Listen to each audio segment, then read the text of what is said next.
Do you Sure. believe that there can be uh, two existing world reserve currencies to simultaneously exist? I do, and I think that could happen. I think it's quite realistic that a lot of the world is just done with the dollar as their reserve currency. And I think that there's a lot of places that are willing to try something else. And one of my scenarios, and I don't think it's going to play out quickly, but like one of my wild case success scenarios for a digital asset is if countries start to realize that the US dollar is not going to be the reserve currency forever. Other things are going to be the reserve currency. And and the same thing that we saw with banks. Like people when we started selling software to banks, people would say to me, why would a bank use something that like you guys were selling them when they could use something that was like made by banks? And what they didn't realize is that only like 10 banks in the country on the planet are Deutsche Bank, HSBC, Credit Suisse, JP Morgan Chase, like the ones who would build a system that the entire planet would run on. For the rest of the banks, that's 6,000 smaller banks. Those are their biggest, strongest competitors. Those are the entities they hate the most. They would not want to use the system built and maintained by them because it's going to be biased in favor of them, their biggest and strongest competitors. And I think the same thing could happen to nations. Like every nation would love for their currency to be the world reserve currency. That's helped the US, that's grown the US economy, quote unquote, unfairly by leaps and bounds for decades. And every other country would be like, yeah, we'd like to have the world be the world's reserve currency. But the only countries that could possibly pull it off is the US holding its position, maybe the EU, maybe Russia, maybe one or two others. But realistically, most countries know that if there's going to be a new world reserve currency that's a country's currency, it's not going to be them. And so they might actually prefer a currency that nobody can control to one that's controlled by their largest geopolitical rivals. And so that's like what I think is the biggest possible success scenario for digital for digital assets.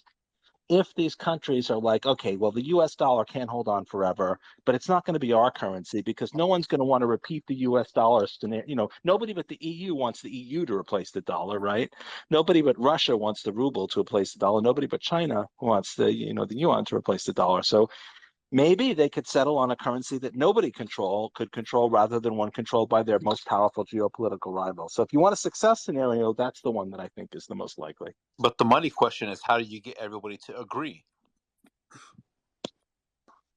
Well, I mean, they might agree if the alternative is that their geopolitical rivals force some new replacement for the dollar that's not, that just if they just replace, the old boss with a new boss.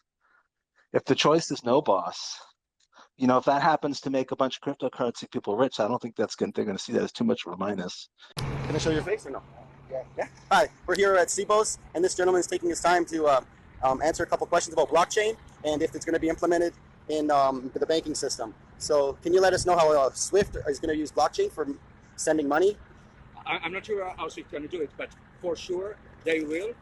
It's on its way, and we are doing trials on it. Very good. And do you know about on-demand liquidity and DLT? Yes. Okay, and do you know about a company called Ripple, and are they being used? Ripple, yes, of course we do. Oh, wow, that's amazing. Do you know about bills of lading going to bills of e-lading in the UK? No, we are not involved on that. Okay, but you know about it? Yes. Being used on the blockchain? Yes. Trading is going to be on the blockchain? We had listened about it, but we are not involved in it right. at the moment. Are you connected with Ripple in any way? A partner with Ripple? Not yet. Not yet. That's a very good answer. All right, I really appreciate your time. You mentioned the speed of cross-border payments and the opaqueness of that process, and I guess it's also error-prone to some extent with SWIFT. Santander seems to be trying to approach it with a partnership with Ripple. Just curious what your thoughts are on that. So I do think that of the use cases out there, cross-border is one of the most compelling. We know that intermediation chains cross-border are long and quite opaque, and they're slow, and they can be quite costly. So my sense is that technology with appropriate safeguards could make a material impact and likely will. And it may well be through a partnership model. I don't want to pronounce on any particular approach, but there are a variety of partnerships out there that are trying to innovate and to reduce frictions and increase transparency for those cross-border transactions. In my sense, I'm fairly optimistic that there are some good solutions out there that don't necessitate a global stablecoin. So give me a specific example of who's going to use it. So one of the things we've always said is I don't think banks will be the first customers. We've talked about payment providers, and so we have run pilots out there with the MoneyGrams, Western Unions, Mercury FX, Qualix, a couple of others, and those are payment providers that have massive treasury operations. Using one random example, you have a payment provider that has hundreds of millions of dollars of negative working capital because they've taken their dollars or the pesos and they've pre-funded and they've pre-funded the account, so they go into Mexico. Once a week, let's say, they'll wire $10 million to Mexico and then debit along the way. Now, sometimes they overfund, sometimes they underfund. The ability to have real-time liquidity is transformational. The global pre-funded, what are called Nostra-Vostra relationships, it represents something on the order of magnitude $10 trillion. If we can make that more efficient and more useful, we can actually accelerate the engine of commerce kind of on a global basis. How many of you know the difference between payment and settlement? Not too many? So, a couple. All right, so let me just give you just a high level on this. I go to a restaurant and I pay with my Visa card, and they let me go and they don't call the police saying that I left without paying for my food. That's a payment. But I still have to pay my credit card bill, and somebody still has to wire money to the restaurant, right, or ACH or whatever payment system they use. The payment has not been settled. Traditionally, payment and settlement have been completely bifurcated into completely separate systems. SWIFT is a payment system that doesn't do anything with settlement. And the problem with that is it makes it hard to do a good payment because, you don't know if the recipient, you can't check the validity of the recipient. You don't know necessarily what the fees are going to be, what the exchange rate's going to be when the payment settles. So we built a system and the only reason they've been separated in institutional payments is historic. These systems date back from the old days when people had giant wheels of magnetic tape, and the tape was on the bank's transaction computer during the day, and someone would physically carry it over to the settlement computer that talked to the other banks at night. And there was no way to settle during the day because the tape had to be on the computer that was handling the bank's transactions. It had to go to the settlement computer when it was done.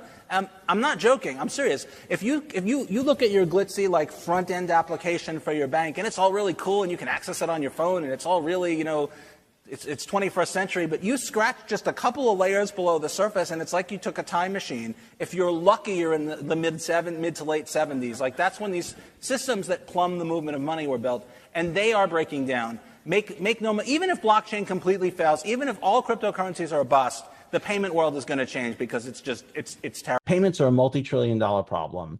And it seems like cryptocurrencies are just naturally suited to make payments better. And specifically, we kind of focused on cross-border international payments, not because domestic payments are great, but because cross-border payments are the worst.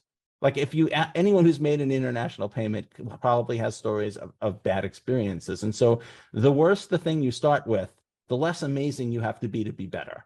And I think we can eventually be amazing and sort of take over the payments world, but we're not going to be there day one. And so if we can't succeed against the worst part of the problem, why are we bothering? And so that was kind of the very earliest focus. And I think that kind of matured between 2011 and 2014, this kind of focus of we really need to solve payments. And if you think about any other use case, you think about an NFT. Well, I want to buy it and I want to sell it. Think about a loan. Well, I want to pay the loan back. And I want to get paid the amount of money I borrowed. All of these other use cases need great payments. And so we just sort of laser focused in on payments. People are still not using cryptocurrencies for payments. Let's be honest, that's where the product market fit is really good. And they're not, there's a lot of volatility, which I think and I think we do think that that's going to start to go away. The logic of economics says it has to. You can't really have a highly volatile asset just because there's volatility is a profit opportunity. And so somebody should be turning that volatility into revenue. We have massive pools of liquidity now, the trade volumes are enormous. So I think we are set up for the next couple of years. I think one sign is giants like Bank of America, JP Morgan are starting to, you have to be careful with them because they want to seem like they're on the forefront of technology, but also they're very successful companies. So like if they could push stop on technology, they would. Like if you have one of the top 5 banks in the world, you don't want anything to change. You want the world to stay exactly the way it is. And most of your hyping of technology is going to be defensive. But if you look, like their customers are really recognizing the potential of these technologies, and they're realizing that they are going to have to adopt them if they want to remain relevant. There's the story of Apple eating the music industry. Sony could have made the iPod, but Apple did. And I think nobody wants to be in the position that to have the technology industry eat finance. None of the established companies want that to be happening. And I think Ripple, through the XRP ledger, is right at the nexus of that convergence of these DeFi technologies with institutional adoption and focusing on the specific problems that are necessary, like I said, like sanction screening and other things that institutions are going to have to have if they're going to be part of this ecosystem.